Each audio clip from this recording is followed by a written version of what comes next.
کیا آپ جانتے ہیں حضرت آدم کا نکاح آخری وقت اور ان کی نماز جنازہ کیسے ہوئی؟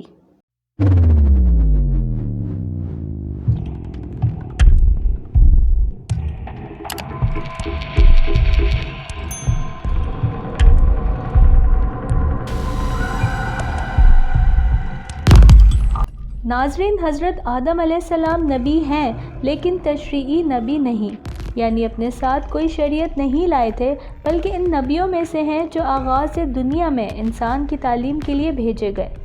حضرت آدم علیہ السلام نے اپنی اولاد کو وہ سب کچھ سکھایا جو اللہ تعالیٰ نے انہیں سکھایا۔ سب ایک اللہ کی عبادت کرتے، کھیتی باڑی کرتے اور جانوروں کو پالتے۔ حضرت آدم علیہ السلام کی اصل عمر 1000 برس تھی۔ اپنی عمر کے 40 سال آپ نے حضرت داؤد علیہ السلام کو دینے کا کہہ دیا تھا، اس لیے آپ کا انتقال 960 برس کی عمر میں ہونے والا تھا، لیکن اللہ نے آپ کی عمر 1000 سال کر دی، کیونکہ جب اللہ نے ان کی طرف ملک الموت کو بھیجا تو آدم نے فرشتے سے کہا کہ میری عمر سے ابھی 40 سال باقی نہیں ہے۔ ملک الموت نے کہا، کیا آپ نے یہ 40 سال اپنے بیٹے داؤد علیہ السلام کو نہیں دیے تھے؟ آدم علیہ السلام نے انکار کر دیا، اور اسی لیے آج اولاد آدم کو بھی بھولنے اور انکار کرنے کا مرض لاحق ہے۔ ناظرین، حضرت آدم علیہ السلام کے حوالے سے آپ نے بہت ساری ویڈیوز دیکھی ہوں گی، لیکن آج کی اس ویڈیو میں ہم آپ کو حضرت آدم علیہ السلام کے نکاح، ان کے آخری وقت اور ان کی نماز جنازہ کے بارے میں بتائیں گے۔ ویڈیو شروع کرنے سے پہلے اپنے سب دیکھنے والوں سے ہماری گزارش ہے، اگر آپ نے ہمارا چینل اردو نیوز لائک اور سبسکرائب نہیں کیا تو پہلے کر لیں، کیونکہ اس چینل پر آپ کو ملتی ہیں سب سے دلچسپ اور معلوماتی ویڈیوز۔ ناظرین، روایات سے ملتا ہے کہ جنت سے بے دخل کیے جانے کے بعد حضرت آدم کو سرزمین ہند، حضرت حوا کو جدہ اور ابلیس کو بصرہ سے چند میل کے فاصلے کے مقام پر اتارا گیا۔ یہ بھی کہا جاتا ہے کہ جب حضرت آدم جنت سے ہند میں اترے تو ان کے پاس حجر اسود تھا اور جنت کے درختوں کے پتوں کی ایک مٹھی بھی تھی۔ حضرت آدم نے ان پتوں کو زمین پر پھیلا دیا اور یہ خوشبودار درخت ان پتوں کی ہی پیداوار ہے۔ کہا جاتا ہے کہ حضرت آدم کا قد بہت لمبا تھا، شاید جنت کے 60 گز کے برابر۔ جب انہیں آسمان سے نیچے اتارا جا رہا تھا تو وہ درازی قد کی وجہ سے فضا میں لہرا رہے تھے۔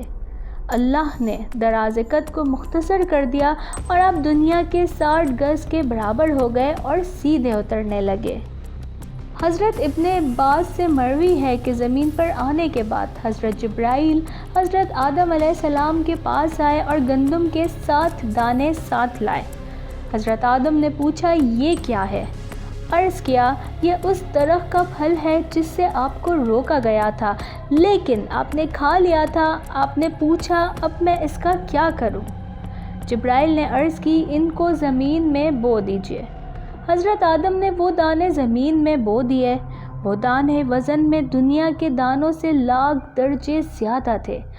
وہ دانے اگے، حضرت آدم نے فصل کاٹی، پھر دانوں کو بھوسی سے جدا کیا، پھر صفائی کی، اسے پیس کر آٹا گوندھا اور روٹی پکائی۔ اس طرح محنت و مشقت کے بعد اسے کھایا۔ حضرت آدم زمین پر آنے کے بعد ایک طویل عرصے تک اللہ کے حضور گڑگڑاتے، فریاد کرتے اور آنسو بہاتے رہے، یہاں تک کہ اللہ کو ان کی یہ گریہ وزاری پر رحم آ گیا۔ اور پھر ایک دن حضرت جبرائیل نے حضرت آدم کے پاس آ کر انہیں اللہ کی جانب سے معافی کی نوید سنائی۔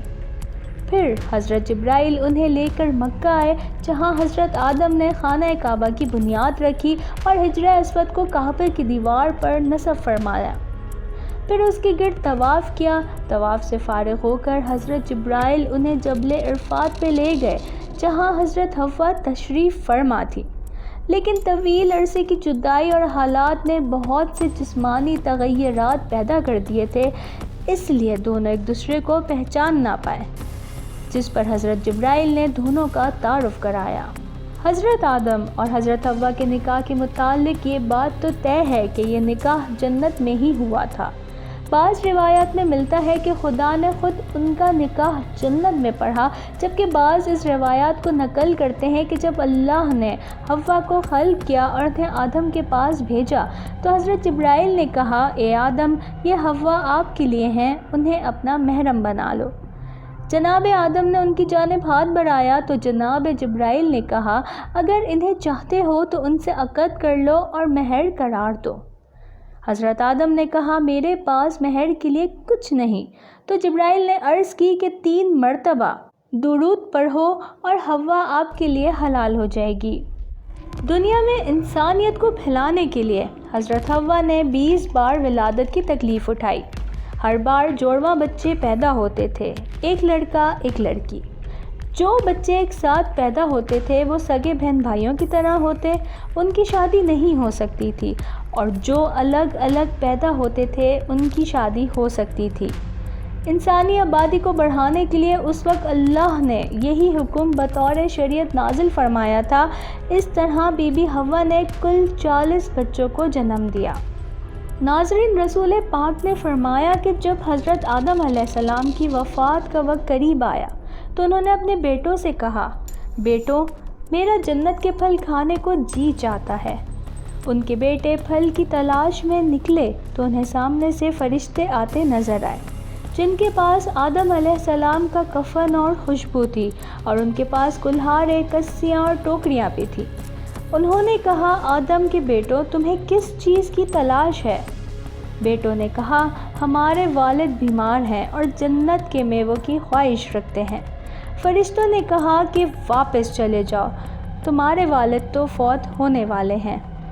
فرشتے جب حضرت آدم علیہ السلام کی روح قبض کرنے کے لیے آئے تو حوا نے انہیں پہچان لیا اور وہ حضرت آدم سے چمٹ گئیں۔ آدم کہنے لگے، مجھ سے الگ ہو جاؤ، پہلے بھی مجھے تمہارے ذریعے سے ہی مصیبت پہنچی تھی، مجھے میرے رب کے فرشتوں کے ساتھ جانے دو۔ فرشتوں نے ان کی روح قبض کی، غسل دیا، کفن پہنایا، خوشبو لگائی، آپ کی قبر کھودی اور لحد کی تیاری کی، اور پھر انہوں نے حضرت آدم کی نماز جنازہ ادا کر کے انہیں قبر میں رکھ کے اوپر سے مٹی ڈال دی۔ پھر فرشتوں نے کہا، آدم کے بیٹوں، تمہارے لیے یہی طریقہ ہے۔ حضرت آدم علیہ السلام کہاں دفن ہوئے، اس میں بہت اختلاف ہے۔ یہ بات مشہور ہے کہ انہیں سری لنکا میں دفن کیا گیا۔ ایک قول یہ ہے کہ مکہ مکرمہ میں دفن کیا گیا۔ یہ بھی کہا جاتا ہے کہ حضرت نوح علیہ السلام کے طوفان کے موقع پر حضرت آدم اور حضرت حوا کی میتوں کو ایک تابوت میں ڈال کر کشتی میں رکھ لیا تھا، اور پھر طوفان کے بعد انہیں بیت المقدس میں دفن کر دیا تھا۔ حضرت آدم کی وفات کے 1 سال بعد حضرت حوا کا بھی انتقال ہو گیا۔ آج ہم نے اپنے دیکھنے والوں کو حضرت آدم کے حوالے سے وہ معلومات فراہم کرنے کی کوشش کی ہے جن سے یقیناً پہلے سے وہ آشنا نہیں ہوں گے۔ اس امید کے ساتھ کہ ویڈیو آپ کو پسند آئی ہوگی، ہم اجازت چاہتے ہیں۔ دیکھتے رہیے اردو نیوز چینل۔